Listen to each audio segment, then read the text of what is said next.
Bueno, vamos a abrir nuestras Biblias allí en Mateo, capítulo 21, Mateo, primer Evangelio, capítulo 21.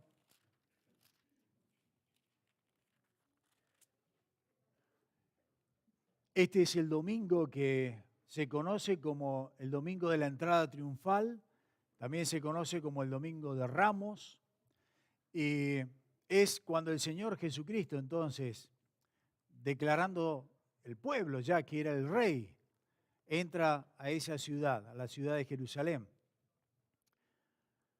Tiene un significado muy bonito este tiempo también, porque era cuando los judíos preparaban y ya escogían el corderito que iba a ser entregado justamente en el día de Pascua. Y entonces ya lo escogían este día, lo tenían preparadito y lo cuidaban durante toda la semana para poder entonces entregarlo ese día allí, en sacrificio por sus pecados. Mateo capítulo 21, tienen todos los versículos allí en la pantalla. Capítulo 21, versículos 12 y 13.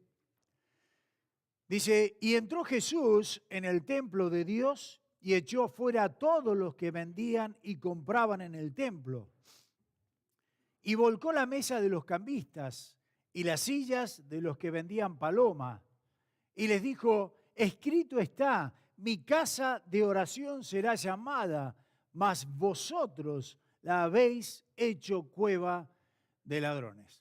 Padre eterno, pedimos tu bendición una vez más para la consideración de tu palabra.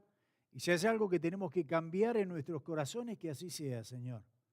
Padre, gracias. Gracias porque eres el Dios de misericordia, de gracia y de amor. En Cristo Jesús oramos. Amén. Amén. Bueno. Ahora, este es un pasaje, yo creo, muy familiar para todos nosotros, un pasaje bien conocido, pero este es uno de los raros momentos donde vemos al Señor Jesucristo como que nos muestra el otro lado de lo que es el Señor Jesucristo. Y es interesante notar que Mateo capítulo 1 a Mateo capítulo 20, aparte del nacimiento del Señor, ¿cierto?, la presentación y que nos habla un poquito de Juan el Bautista, pero del capítulo 1 al capítulo 20 de Mateo tenemos 3 años de los ministerios del Señor. Es decir, que han transcurrido 3 años, si lo hacemos en manera general. Del versículo 21 al versículo 28, al final, solamente pasa una semana. Una semana, es decir, la última semana del Señor Jesucristo aquí en la tierra. Y comienza entonces la semana del Señor haciendo referencia a esa entrada triunfal, algunos les llaman entrada triunfal. Si es de parte del Señor, creo que sí, que es triunfal, porque ahí hace su presentación y está todo en los planes del cumplimiento de lo que decía Zacarías y todo eso. Si es por parte del hombre, creo que no, porque esos mismos hombres a una semana, 5 días solamente, ya el viernes, le estaban diciendo a este que le decían, Hosana al Señor, el que viene en el nombre del Señor, le estaban diciendo después crucifícale. Así que no tiene mucho de triunfal en ese sentido. Pero el Señor está montado en un burro, se siente aclamado ahí por toda la multitud, ¿cierto?, a lo largo del camino. Pero fíjense lo primero que hace el Señor cuando llega allí a Jerusalén. Lo primero que hace, va al templo. Dice allí que el Señor va al templo. Y lo que hace es sacar a todos esos cambistas, a esos ladrones, a esos mercaderes, si se quiere, que habían allí. Ahora, Anás era el sumo sacerdote en ese tiempo, en la historia particular, y nos dice la historia que Anás fue el que instaló, si se quiere, en el templo, ese tipo de mercaderes o de mercado para ganar dinero, ganar dinero en efectivo.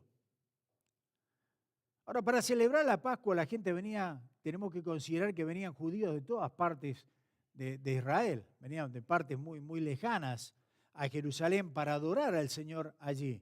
Nos dice Éxodo capítulo 30, versículo 13 al 14, nos dice las condiciones y quiénes tenían que ir.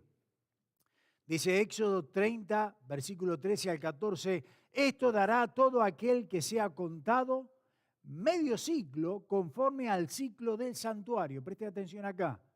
Medio ciclo conforme al ciclo del santuario, es decir, la moneda que se manejaba allí en el templo. El ciclo es de 20 geras. La mitad de un ciclo será de la ofrenda de Jehová. Todo el que sea contado de 20 años arriba, mayores de 20 años, dará la ofrenda a Jehová. Así que esa ofrenda iba a servir, la idea de Dios es que esa ofrenda iba a servir para el mantenimiento, si se quiere, del templo, la conservación del templo y también para ayudar, por supuesto, a mantener a los sacerdotes. Pero en los días del Señor Jesucristo, la moneda no era esta, sino que era la moneda romana. ¿Se acuerdan? Dada al César lo que es el César. Bueno, en esa moneda estaba inscripto también la imagen del César. Bueno, ¿qué pasa? Que no iban a poder entregar moneda que era pagana al templo del Señor. Por eso es que el Señor dice, da un dracma acá, ¿cierto? Que era la moneda, el shekel del templo, si se quiere. Ahora, ¿qué pasa? Que venía la gente de todas partes, ¿qué moneda se trabajaba la romana? Cuando llegaban allí, entonces lo que tenían que hacer para ofrendarle al Señor era cambiar en el peso que había en el templo. Y en eso dice que cobraron hasta el 25% más todavía. Es decir, que se aprovechaban estos. Venía gente de todos lados y en vez de hacer razonable, no, les cobraban, les robaban más. Yo recuerdo un par de oportunidades que fui con un hermano a Cuba y en Cuba tenían, no sé si todavía tienen esa costumbre, pero uno lleva dinero canadiense y entonces cuando fui ahí en Santa Clara, me acuerdo, en el banco ahí en la plaza, me acuerdo patente, fui a cambiar dinero y los canadienses me dicen, no se puede cambiar directamente en peso cubano, sino que tiene que pasar de canadiense a peso americano y ahí ya te roban. Y de peso americano al CUC, que no sé todavía si está, el peso de conversión de los cubanos, ahí te roban más también. Así que de una u otra manera te robaban. Y esto me robaban 2 veces. Pero ¿qué va a hacer? Uno estaba ahí. Bueno, esta sería la manera de meterse plata en el bolsillo, ¿cierto?, de esta gente. Iban, bueno, no había otra manera de ofrendar al Señor, tengo que cambiar, le robaban. La otra manera era también a través de la tarifa de los animales. Y esto es interesante, porque si venía gente, qué sé yo, de Galilea, venía gente de lejos, se imaginan, tienen que presentar un cordero, que el cordero era sin tacha, sin manchas, tenía que ser perfecto. ¿Se imaginan un viaje de 1 semana, 2 semanas? Por ahí capaz que un lobo se le comía una pata al cordero y cuando quería acordar tenía menos cordero, ya no podía presentarlo. O se podía quebrar o se podía lastimar. Aparte, llevar un animal todo el viaje era muy costoso. Entonces, ¿qué hacían? Bueno, entonces llevaban la plata y cuando llegaban a ese lugar, compraban el cordero. Ya el cordero listo ahí. Pero nos dicen los historiadores y muchos comentaristas, estaba leyendo, que dice que cobraron hasta 10 veces más del valor que tenía el cordero. Se aprovechaban de eso. ¿Te imaginas hacer todo el viaje y vas a comprar y no había otra, tenías que comprarlo? Así que de esa manera también robaban. Ahora no me llevo a Cuba, voy hasta el aeropuerto nada más. Me pasó una vez en el aeropuerto, tiene una sed tremenda, y hay aeropuertos que no tienen agua, bebederos. Entonces uno va al supermercado, no te voy a decir cuál, pero acá comprás 24 botellitas por $2 o $3. Va al aeropuerto, una botellita te sale $3. ¿Qué es lo que hace? Y tenés sed, pagalo. No te queda otra. Es decir, de una u otra manera tenés que pagar si querés tomar agua. Yo pensaba, bueno, ¿y qué pasa? Robaban. ¿Qué pasa entonces con las personas que vivían ahí en Jerusalén, en Betania, como Marta, ¿se acuerdan? Toda la gente que vivía cerca. Bueno, ellos llevarían su animalito, no tenían problema, ahí estaba, impecable. Tampoco se salvaban, porque había una inspección de los sacerdotes para ver si el animal era realmente puro para ser presentado o no. Así que tenían que pagar a los sacerdotes para esa inspección. Es decir, de una u otra manera, acá se robaban la plata y se metían la plata cantidad en el bolsillo. Con razón dice que el Señor Jesucristo se enfadó. Con razón dice que el Señor se llenó de ira, ¿no?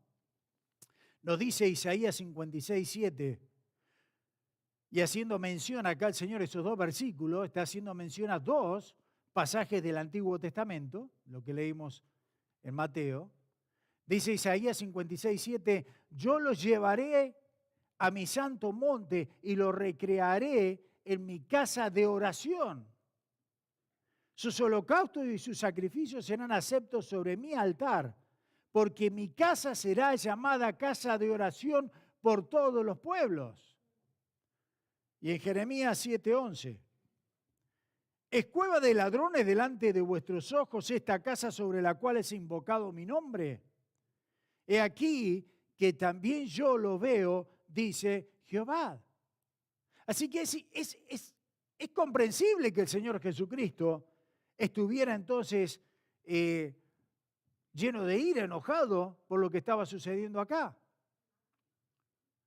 En vez de ayudar a esta gente, estos sacerdotes, a acercarse, que era el trabajo de ellos, a acercarse a la gente, a Dios, le estaban sirviendo de obstáculo a la gente para que se acerque de Dios.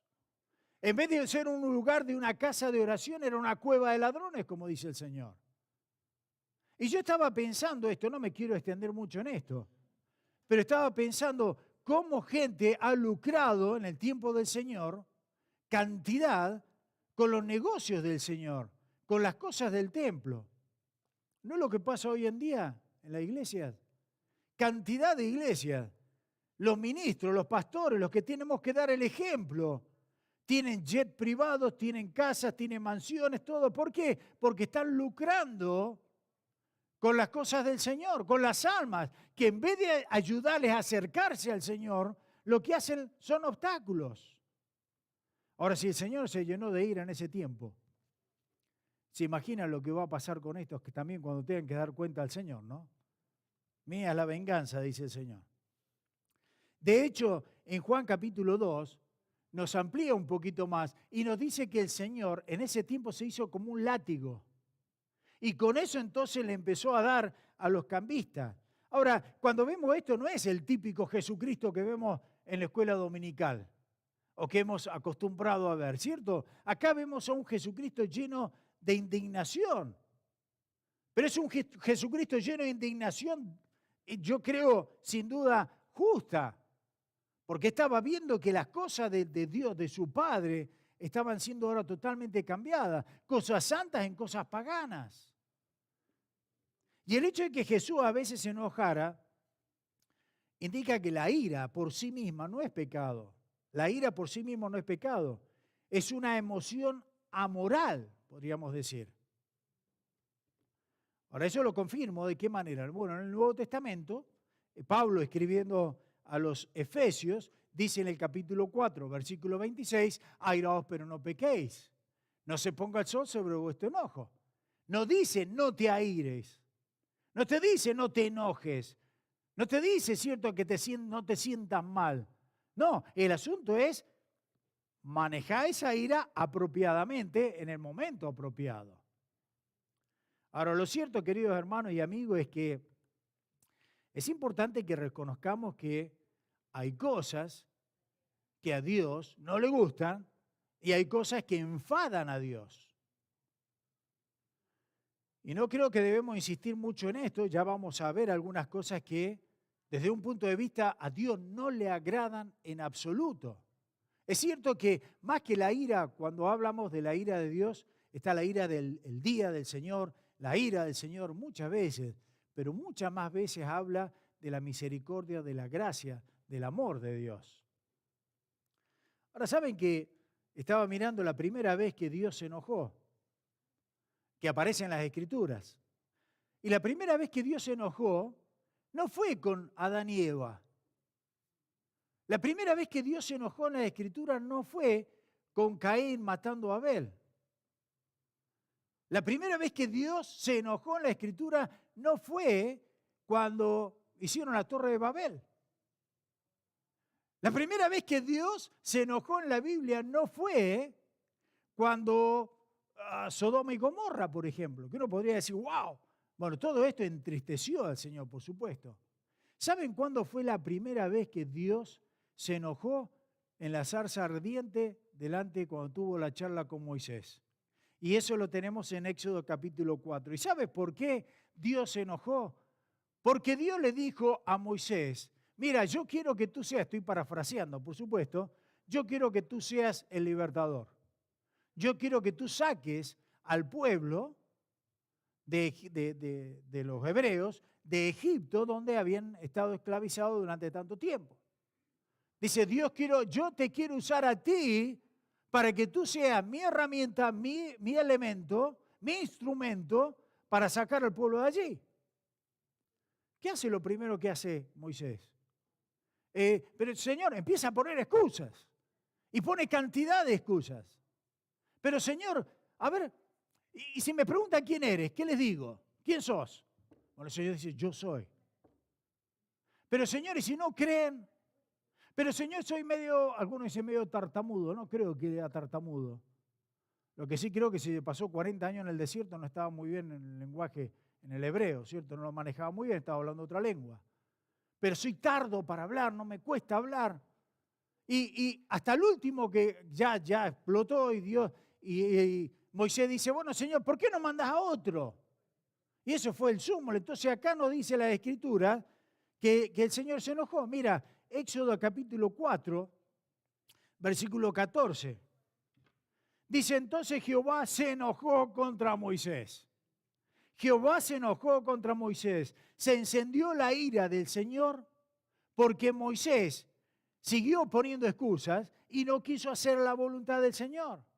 Así que la primera vez que Dios se enoja en la Biblia es porque alguien refuta y alguien no quiere, se niega a hacer la voluntad del Señor. Y Dios se enoja entonces. ¿Tiene motivo de Dios para enojarse con ustedes? ¿Conmigo? Así que lo primero, cuando nos negamos a hacer lo que somos llamados a hacer. ¿Dios te está llamando a hacer algo y no lo estás haciendo? Pregunto, ¿todos están haciendo trabajar los dones que tienen? Por ejemplo, ¿todos están envueltos en las cosas del Señor? Si no, tenemos a un Dios que está enojado, porque no estamos haciendo lo que Él quiere. En Mateo 28 se conoce como la gran comisión. Y algunos en manera de chiste dicen, es la gran omisión. Porque en vez de trabajar todo y predicar el Evangelio, lo que hacemos nos quedamos callados. Entonces, y claro, queda bonito, la gran comisión, la gran omisión. No, es una vergüenza. Porque en realidad lo que pasa es que Dios está con ira con eso. Mira, Santiago capítulo 4, versículo 17. Es otra manera, la omisión, otra manera también de pecar y hacer que Dios se enoje. Dice Santiago 4:17, y al que sabe hacer lo bueno y no lo hace, le es pecado. Pecado de omisión. ¿Cuántas veces nosotros podemos hacer cosas buenas y no las hacemos? Bueno, es pecado, dice Santiago. Es pecado. Ahora, ¿por qué se enoja Dios? Bueno, se enoja Dios cuando somos llamados a hacer algo y no lo hacemos. Pero la segunda cosa que Dios se enoja también, y escuchen, ¿me están escuchando? La segunda cosa que Dios se enoja, y acá tenemos que tener mucho cuidado porque la mayoría caemos, es cuando nos quejamos. Dios se enoja cuando nosotros nos quejamos. En el Antiguo Testamento, cuando Dios sacó al pueblo, y lo sacó, ¿cierto?, con mano poderosa para llevarlo por el Sinaí y llevarlo, ¿cierto?, a la tierra prometida, Dios mostró un poder increíble, no solamente con las 10 plagas, no solamente abriendo el Mar Rojo, pero pasaron 3 días de que habían cruzado y el pueblo se quejó. Y no tenemos alimento, y no tenemos esto, no tenemos lo otro, y se empezó a quejar de una manera increíble. Y dice Números, capítulo 11, versículo 1, eso que Dios estaba proveyendo para todos los gastos. Números capítulo 11, versículo 1, aconteció que el pueblo se quejó a oídos de Jehová, y lo oyó Jehová, y ardió su ira. Y se encendió en ellos fuego de Jehová y consumió uno de los extremos del campamento. ¿Puedo sugerirles algo? Hermanos, estemos agradecidos por todo. Estemos agradecidos por todo lo que tenemos. No nos quejemos a Dios. Al contrario, Dios escucha nuestra ingratitud, Dios escucha nuestras quejas, lo que hacemos es enojarlo a Dios. Si tenemos tanto, dice la palabra, teniendo sustento y abrigo, démonos más que por contentos. Ahora escuche acá, Filipenses capítulo 2. Y acá el Señor toca una fibra de la nuestra, que nos cuesta tanto, y Santiago dice, tanto nos cuesta domar ese bichito, no sé si buena palabra o no, pero por la duda me entienden, nos cuesta tanto domar la lengua, para hacerle más directo. Dice Filipenses 2, 14 y 15, haced todo eso sin murmuraciones. No estemos murmurando, no estemos hablando del hermano, de la hermana, del vecino, no estemos murmurando, no le estemos quejando. Ni chismeando tampoco, chusmeando, como quieran decirle. Haced todo sin murmuraciones y contienda, para que seáis irreprensibles y sencillos, hijos de Dios sin mancha, en medio de una generación maligna y perversa, en medio de la cual resplandecéis como luminares en el mundo. Como pueblo de Dios, hermano querido, no tenemos que ser conocidos como quejones, como personas que vivimos quejándonos de todo. Qué triste que es eso. Deberíamos ser personas que somos conocidas porque somos agradecidas. Personas no que nos quejamos, sino que somos agradecidos porque reconocemos que todo don y toda dádiva perfecta viene de lo alto. Y como lo hemos dicho tantas veces, el creyente tiene que ser agradecido porque reconoce que si el aire está respirando es por la gracia del Señor, lo hemos dicho tantas veces. Si estamos acá es por la gracia del Señor. Si están hermosos, porque se ven muy lindos todos, y no han cumplido, pero de verdad que están todos muy lindos, es por la gracia del Señor. Si me estás escuchando es por la gracia del Señor. Cuando nosotros nos quejamos, igual que si yo me quejo, en mi casa me falta supongamos que yo fuera soltero y estuviera en mi casa con mis padres. En mi casa me falta esto, en mi casa me falta lo otro, en mi casa me falta esto, en mi casa me falta lo otro. ¿A quién le estoy tirando tierra? A mis padres, a mi papá. Porque no provee. Es una vergüenza, honestamente le digo, es una vergüenza cuando los creyentes murmuramos, pero es una vergüenza más grande aún cuando los creyentes nos quejamos. Honestamente. Hermano querido, piense en esto, no merecemos absolutamente nada. Lo que tú y yo merecemos es la muerte, nada más. No mereces absolutamente nada, no merezco absolutamente nada. Ahora tenemos, yo a todos no lo veo ninguno flaquito, no estoy diciendo que están todos gorditos, ¿no? Pero no veo ninguno muerto de hambre acá. En serio que estamos bien. Bueno, si nosotros tenemos comida y techo, pertenecemos al 10% de los ricos del mundo. Y eso lo he dicho también. No todo el mundo tiene para comer. No todo el mundo tiene para vestirse. No todo el mundo está en la situación nuestra. Es una vergüenza que los creyentes se quejen y nos vivamos quejando. Y Dios no le gusta eso. Porque es como que le estamos dando, parecemos los chicos de hoy en día, ¿no? Le compra esto, le compra otro y quiero. ¿Cuál es el idioma preferido de los chicos? ¿Cuál es la palabra preferida? Quiero esto, quiero lo otro. No voy a nombrar alguno, pero quiero. ¿Por qué se enoja Dios? Bueno, cuando nos negamos a hacer lo que tenemos que hacer, Dios se enoja cuando nos quejamos, pero cuando amamos y servimos las otras cosas y no a Dios. Es el tercer motivo. En otras palabras, cuando somos idólatras. Cuando somos idólatras. Y el pueblo de Dios era un pueblo culpable. Ahora, escuchen, porque yo cada vez que pienso en esto digo, qué tontera, voy a usar una palabra suave, tontera la del pueblo. El pueblo hacía con sus manos, agarraba metales y hacía dioses, o tallaba. con oro, con plata, con cobre, con lo que sea. Bueno, en una parte de las Escrituras, no recuerdo ahora, pero el Señor dice, ustedes cortan un árbol, escuche, la mitad del árbol la usan como leña y la otra mitad hacen una figura y ustedes la adoran.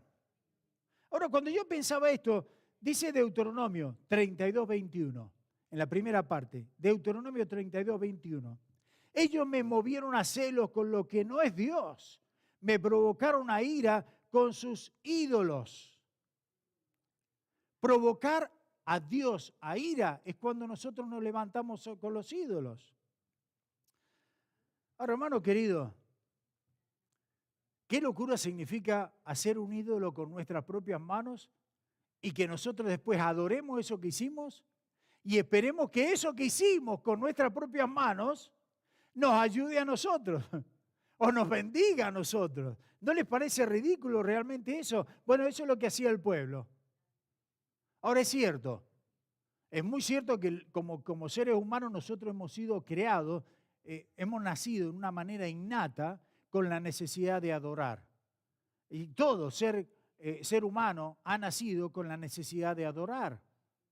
¿Y qué pasa? Que cuando no adoramos a Dios, adoramos cualquier otra cosa. Y es ridículo, ¿no? Pero adoramos cualquier otra cosa. Ahora, ¿me pasás eso que está al lado tuyo? Eso. No, lo otro, el teléfono. Ahí está, gracias. Me olvidé de subirlo. Hablamos de idolatría, ¿no? Gracias. ¿Cuántos de ustedes tienen uno de estos? Seguro. ¿A cuánto de ustedes les cuesta realmente dejar este aparatito en la casa y no traerlo?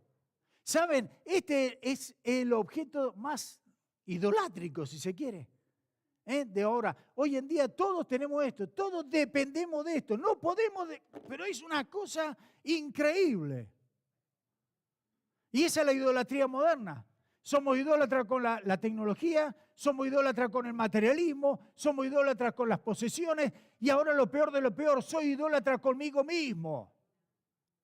Porque quiero verme en el espejo, entonces me agrego acá, me saco allá y tengo que hacer todo para ¡wow! Digan, ¡qué bueno!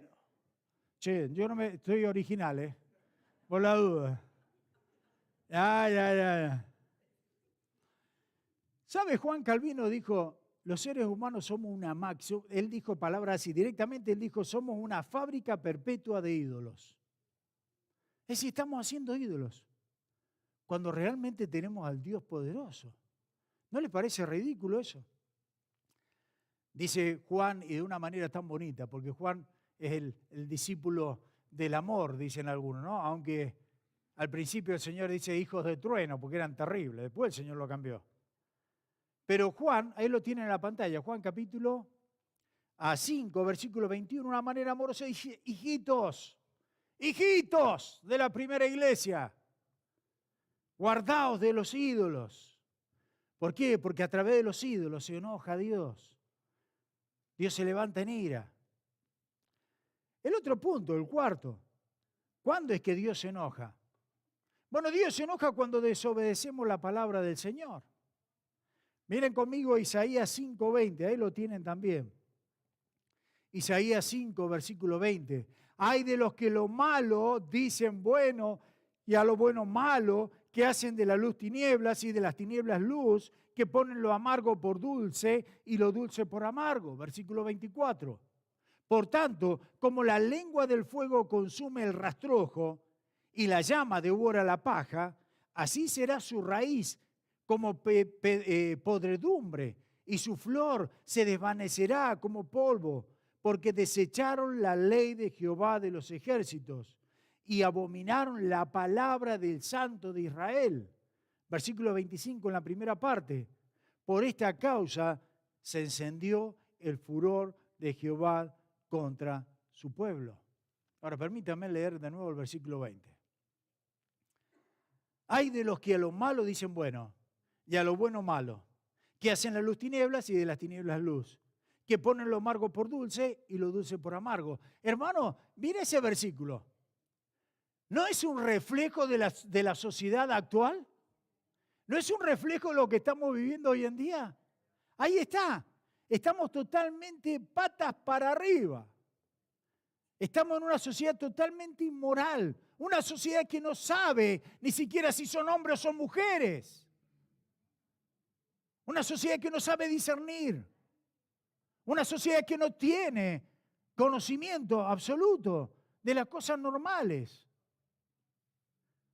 Está todo totalmente invertido.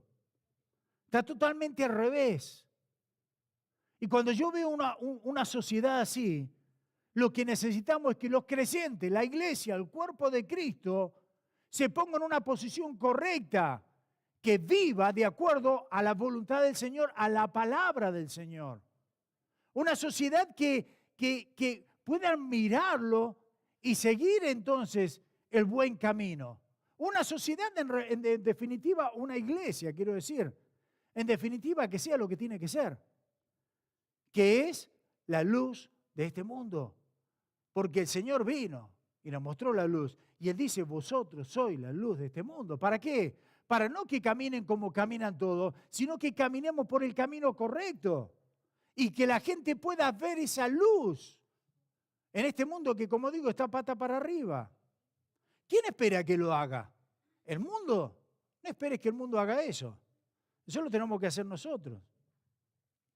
Así que los cristianos tienen que ser particularmente reverentes de la palabra, obedientes de la palabra de Dios.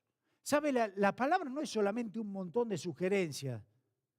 La palabra es la revelación de Dios, el Dios vivo, revelándose, del Dios vivo dando entonces a su Hijo en sacrificio por cada uno de nosotros para que tengamos vida y vida eterna. ¿Sabe que todas las relaciones se basan en dos cosas? Todas las relaciones, sean matrimonio, sean con los hijos, sea con la familia, sea con los amigos, toda relación se basa con dos cosas. Tiene dos puntos importantes. El amor y la lealtad. El amor y la lealtad.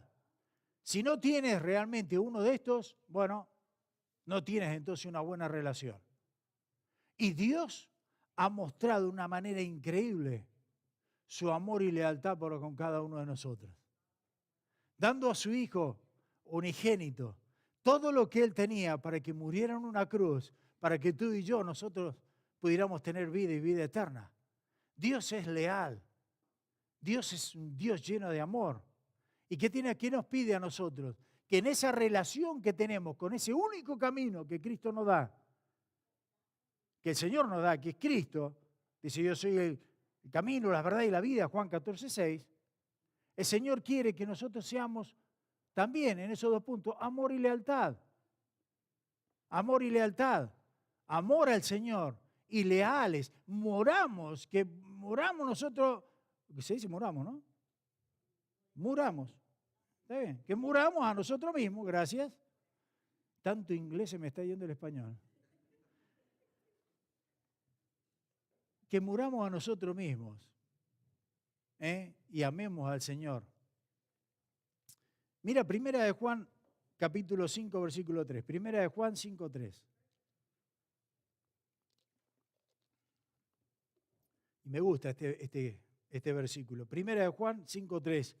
Pues este es el amor a Dios, que guardemos su mandamiento. Pero escuche, y sus mandamientos no son gravosos. ¿Escuchaste lo que dice Juan? Los mandamientos no son gravosos.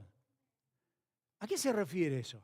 Mira, querido mío, cuando yo me pongo a pensar del amor de Dios hacia mí, cuando me pongo a pensar que Dios, lo máximo que Dios tenía, lo máximo que Él tenía, que era su Hijo, Dios lo entrega para que ese Hijo en obediencia ahora se humille, tomando forma de siervo, haciéndose uno como tú y como yo. Cuando yo veo ese Dios amoroso y leal que entrega a su Hijo y lo desarman a latigazo a mi Señor allí. Le ponen esa corona de espinas, lo golpean, lo vituperan, lo humillan, lo insultan. Y el Señor después da la vida en la cruz.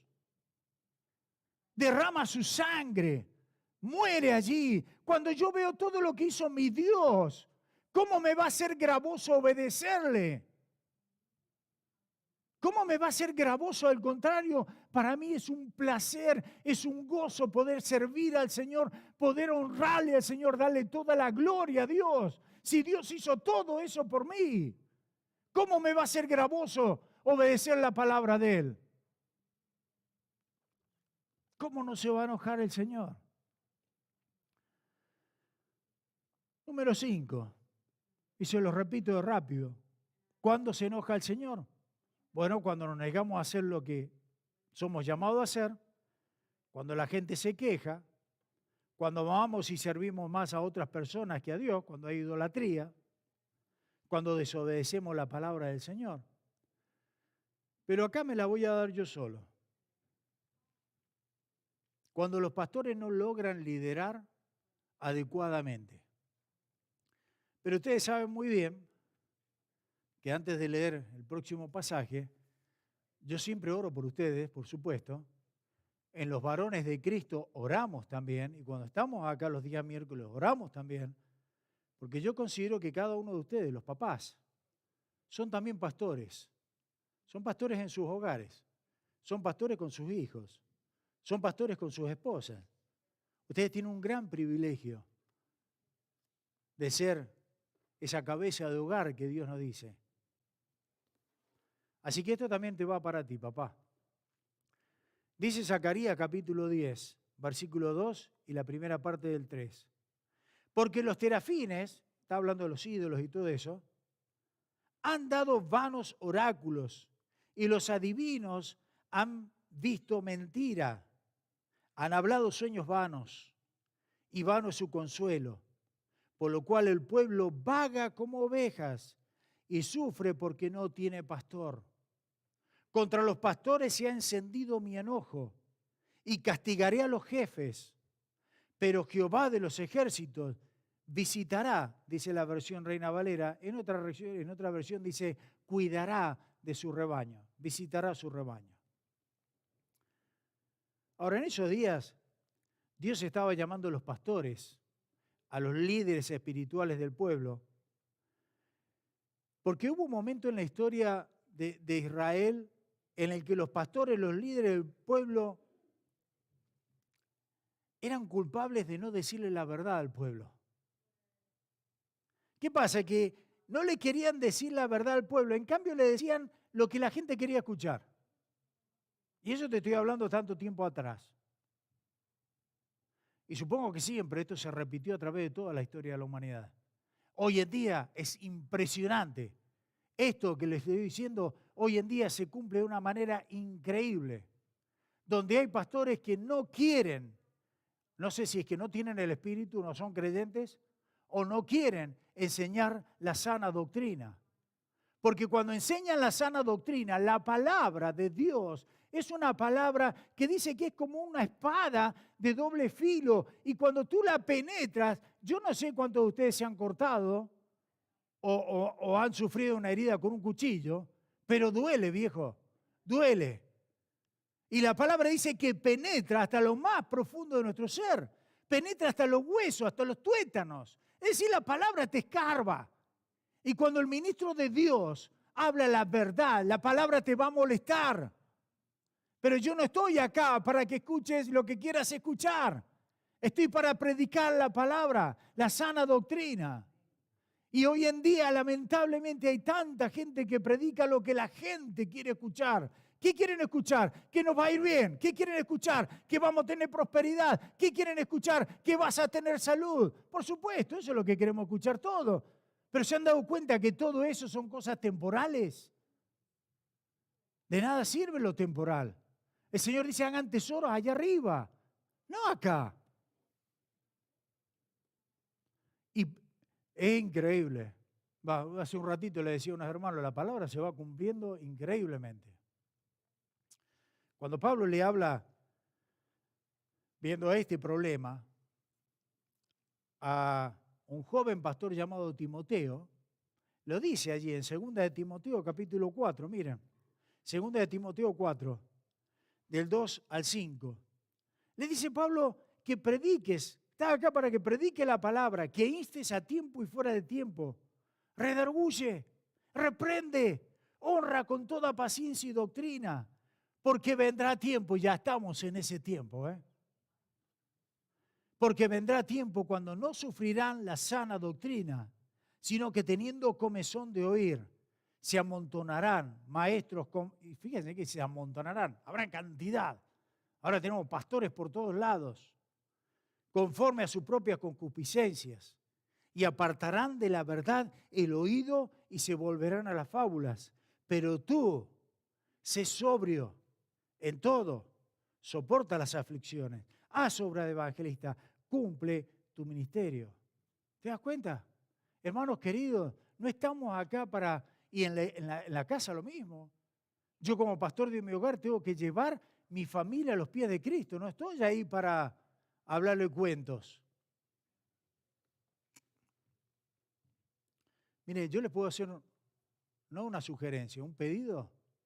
Oren por su pastor. Oren mucho. Oren por todos los pastores, de todas las partes, porque necesitamos realmente hablar y hablar la palabra de Dios, tal como expresada está acá. Necesitamos hablar la palabra clara, con la sana doctrina, y Dios nos libre. Y siempre le pido al Señor, Dios, líbranos de que desde este púlpito o de en esta iglesia se escuche la mala doctrina. Líbranos, Señor, siempre. Les pido mucha oración por eso. Ustedes dirán, bueno, el pastor se vino con toda la negativa hoy día, 5 cosas hemos visto que realmente Dios se llena de ira. Pero no vamos a terminar con eso. Ahí está la buena noticia. Y eso es lo que me gusta. Es la buena noticia. Cuando el Señor entró a Jerusalén, si bien hizo esa limpieza, nos dejó una gran enseñanza. Y bueno, la buena noticia, les voy a dar 3 puntos y se los voy a dar rapidísimo. Así que el primer punto, Dios es lento para la ira, pero rico en misericordia. Y me encanta eso. Miren allí, Salmo 103, versículo 8 al 12. Misericordioso y clemente Jehová, lento para la ira y grande en misericordia. No contenderá para siempre, ni para siempre guardará el enojo. No ha hecho con nosotros conforme a nuestras iniquidades, misericordia, ni nos ha pagado conforme a nuestros pecados. Porque como la altura de los cielos sobre la tierra, engrandeció su misericordia sobre los que le temen. Cuánto está lejos el oriente del occidente, hizo alejar de nosotros nuestras rebeliones. El corazón de Dios es tan grande, el corazón de Dios es un corazón misericordioso, que dice que es lento para la ira, pero es grande, rico en misericordia. El segundo punto, su ira es por un momento, su misericordia es para toda la vida. Y me encanta este punto. Vayan conmigo, Salmos 30, versículo 4 y 5, la primera parte del 5. Salmo 30, versículo 4 y la primera parte del 5. Cantad a Jehová vosotros sus santos y celebrad la memoria de su santidad. ¿Por qué? Porque un momento será su ira. ¿Te das cuenta? Pero su favor, su misericordia, su gracia, su amor dura toda la vida. Su enojo es por un momento, pero su favor nos acompaña toda la vida. Y el tercer punto, la ira de Dios hacia nosotros fue satisfecha con la muerte de Cristo Jesús en la cruz. Esa es la mejor noticia de todas las noticias. Romanos capítulo 5, versículos 8 y 9. Mas Dios muestra su amor con cada uno de nosotros, con nosotros, en que siendo aún pecadores, Cristo murió por nosotros. Pues mucho más, estando ya justificados en su sangre, por él seremos salvos de su ira. Y esa es la mejor noticia. Dios es un Dios que mirándolo de un punto de vista se enoja, ¿cierto? Y ya hemos visto 5 puntos por los cuales Dios se enoja. Pero no te olvides que ese mismo Dios que es justo, porque Dios no se enoja por enojarse, sino con justicia, es un Dios lleno de misericordia, de amor y de gracia, que dio a su Hijo, aunque nosotros somos pecadores y merecemos la muerte, dio a su Hijo para que tengamos vida y vida eterna.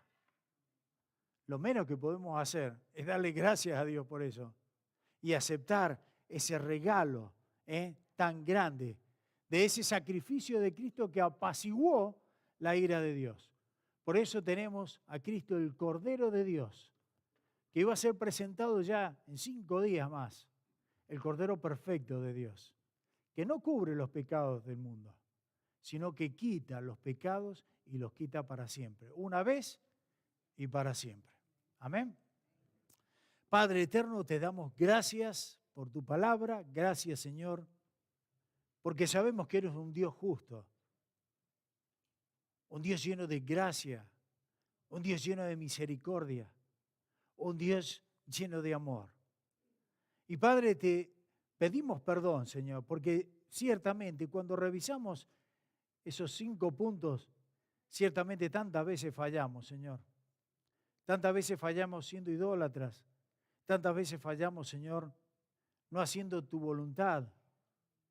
Tantas veces fallamos, Señor, en distintas maneras por nuestras debilidades.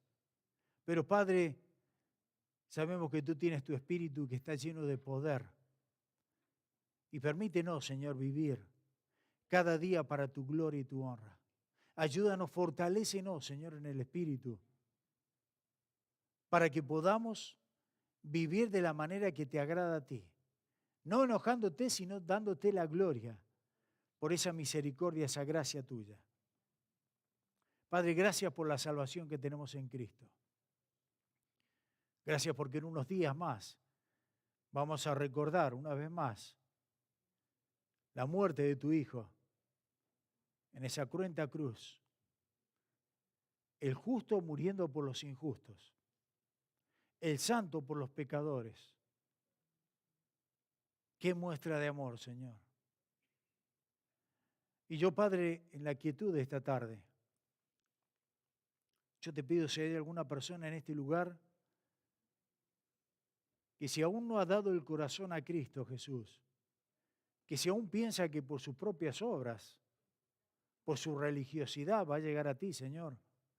Qué equivocado está, Señor. Justamente tú nos hablas del enojo tuyo por la idolatría. Padre, tú has mostrado un solo camino. Te pido que esas personas que en este día no han dado aún su vida a Cristo, que en este momento lo hagan, Señor. Oramos como iglesia por ello.